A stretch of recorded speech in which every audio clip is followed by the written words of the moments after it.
projet d'hébergement touristique à Tironta, à Saint-Fabien-de-Panay. Le syndicat de l'enseignement de la Côte-du-Sud nomme une première femme à sa présidence. Le lauréat du prix Saint-Pacôme, maintenant connu.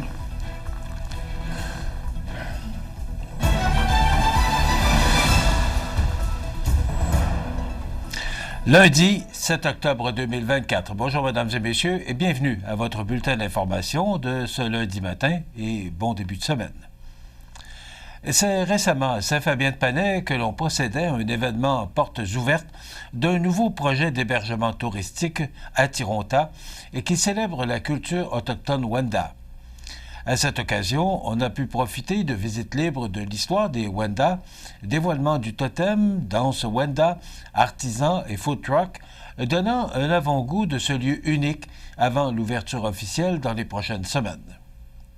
Ce projet d'envergure, soutenu par la MRC de Montmagny, qui totalise un investissement de 395 000 $, a obtenu, dans le cadre de l'entente Vitalisation Fonds de ruralité, volet 4, 100 000 $ de la MRC de Montmagny.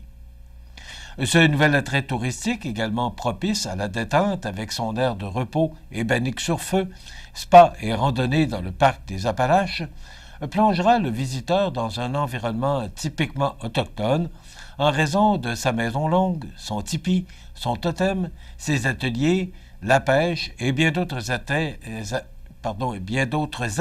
intéressants à visiter. L'inauguration du domaine à Tironta marque une étape importante pour notre région en célébrant non seulement la beauté naturelle du parc des Appalaches, mais aussi la richesse et la profondeur de la culture Wendat. En tant que membre de la nation Huron-Wendat, je suis particulièrement fier de voir un projet qui allie tradition et innovation chez nous, tout en offrant une expérience immersive aux visiteurs. Grâce au soutien financier de la MRC et à ses agents de développement, nous permettons aux promoteurs, Mélissa et Michel, de renforcer notre patrimoine et de créer des opportunités durables pour le développement touristique de notre territoire, de commenter Frédéric Jean, préfet de la MRC de Montmagny. L'ouverture officielle doit se faire prochainement, alors que la population intéressée à connaître l'histoire et la culture autochtone Wendat pourront profiter de ce lieu unique au cœur du parc des Appalaches. Pour la toute première fois à sa tête, le syndicat de l'enseignement de la Côte-du-Sud, qui représente plus de 900 enseignants et enseignantes dans les régions de Montmagny, Lillet et Bellechasse, sera représenté par Mme Nancy Gauvin, qui agira comme présidente. Mme Gauvin a été élue par acclamation le 10 septembre dernier par les délégués syndicaux de la région. En effet, Nancy Gauvin, enseignante de français au secondaire pour le Centre de services scolaires de la Côte-du-Sud depuis 2004, succédera à Pascal Côté, qui a occupé ce poste pendant plus de 20 ans.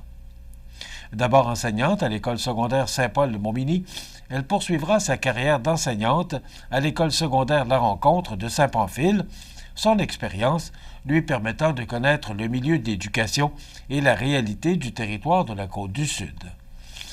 Son parcours syndical, en tant que déléguée pour l'École secondaire Saint-Paul, représentante de secteur sur le conseil d'administration du syndicat, ainsi que son poste de secrétaire à l'exécutif, ce dernier poste qui l'aura davantage motivé à se porter à la défense de l'intérêt commun.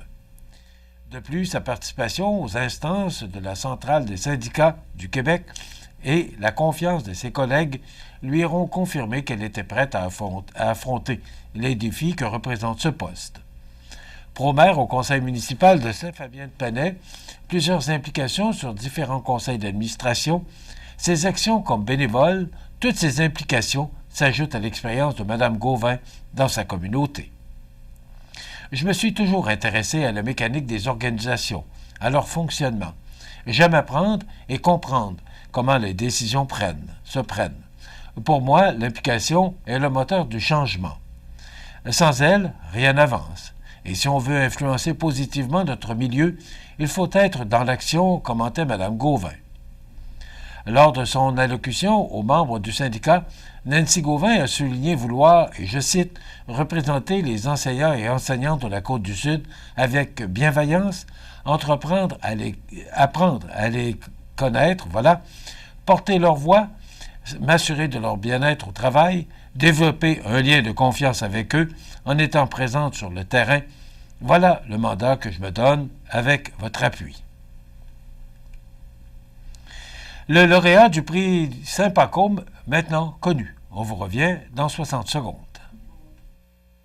C'est à travers le respect et le besoin de faire plus pour les familles en deuil et l'expérience qui s'est transmise de père en fils que la Maison funéraire Laurent Normand a su au fil du temps se bâtir une réputation de confiance. La Maison funéraire Laurent Normand à Montmagny. Laissez-nous vous accompagner.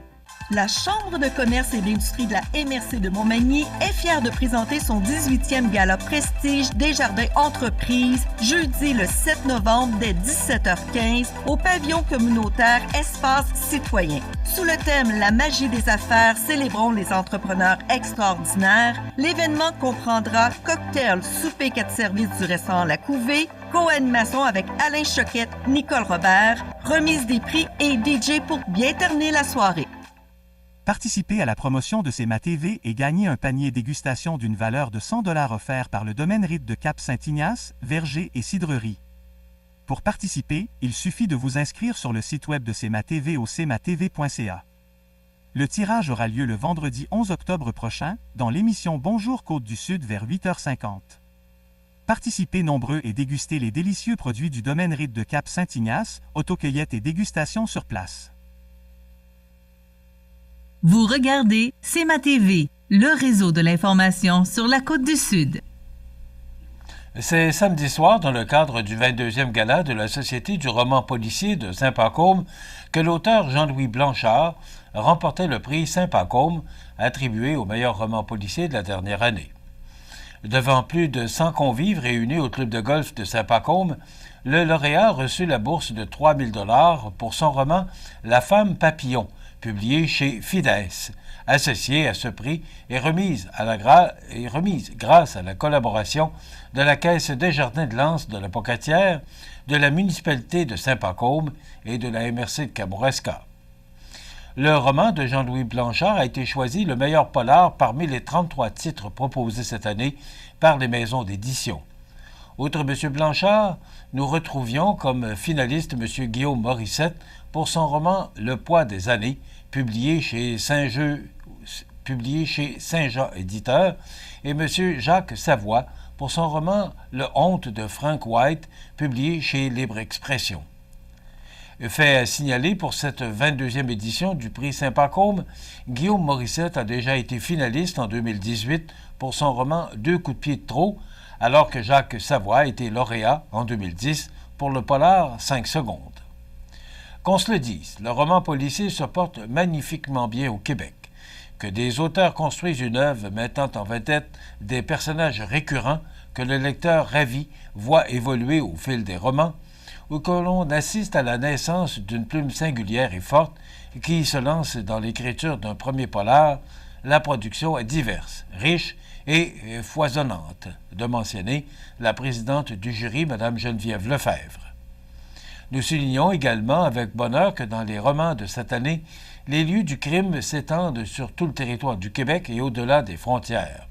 Du Maine à Québec, de la forêt boréale à Paris, en passant par Trois-Rivières et l'Acadie. Le polar francophone du nord de l'Amérique déploie ses ailes sur de vastes horizons, pour le grand plaisir des lecteurs, de préciser Mme Lefebvre. L'an dernier, le prix Saint-Pacôme a été décerné à l'auteur manitobain Ronald Lavallée pour son roman Tous des loups, publié chez Fides.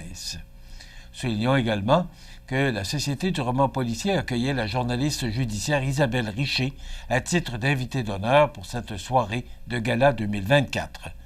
Madame Richer est réputée de par son émission quotidienne sur les affaires criminelles qu'elle anime sur les ondes de RDI.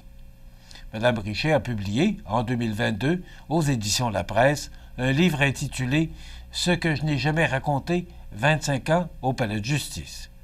Connue également pour sa passion des romans policiers, elle a fréquemment été invitée à en faire des chroniques à Radio-Canada.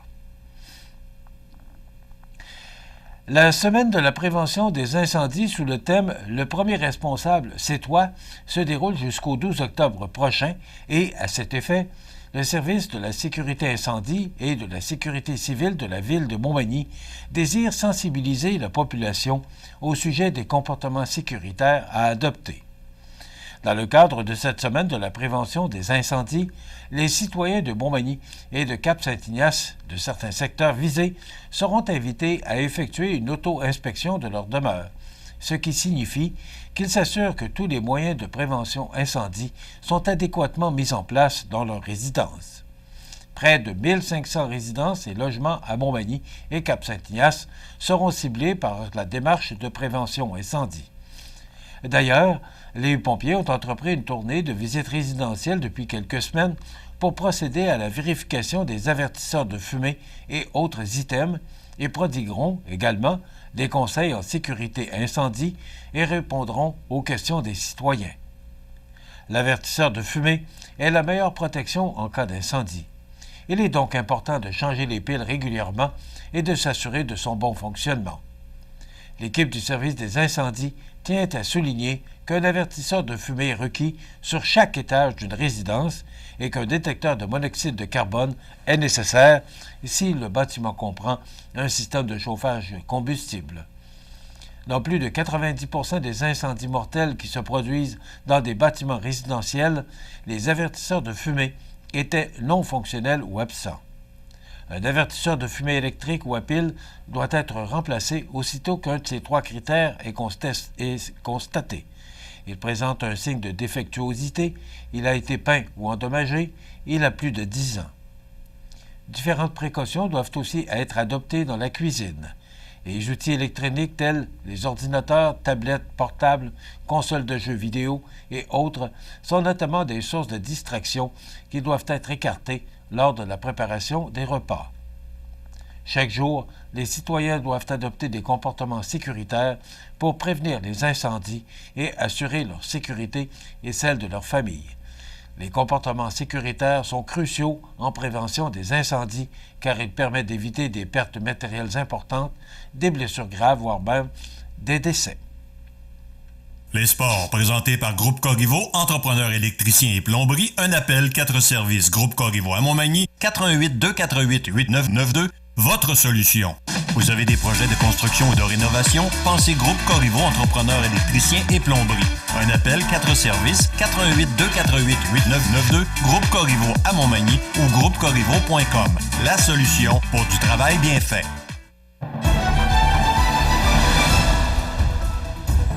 Alors au sport, du côté de l'Everest de la Côte-du-Sud, la formation était dans l'ouest de la province pour y disputer 2 matchs cette fin de semaine. L'Everest s'est incliné lors des 2 confrontations contre le Phoenix de Montréal et les Flames de Gatineau. Le prochain match, vendredi prochain, 11 octobre, contre les Cobras à Terrebonne et de retour à la maison dimanche prochain, le 13 octobre, contre les Prédateurs de Joliette.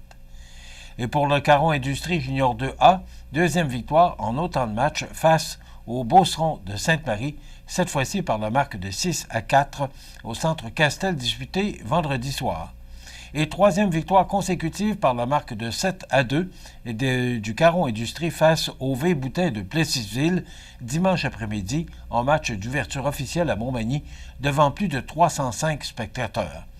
Prochaine rencontre dimanche 13 octobre, 17h, alors que l'Assurancière de Beau-Sud seront les visiteurs. On vous donnera tous les résultats de tous les matchs qu'il y a eu en fin de semaine dans notre bulletin de demain. Voilà ce qui complète notre bulletin pour aujourd'hui, lundi 7 octobre. Dans un moment, les prévisions de la météo. Voilà, c'est tout pour l'instant. Bonne journée, mesdames, messieurs.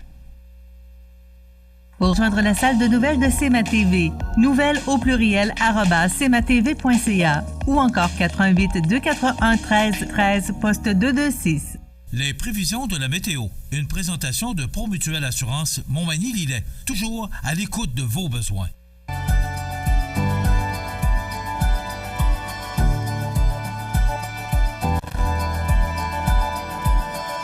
Êtes-vous Promutuelle Assurance? 88 248 7940. La la la la la la la.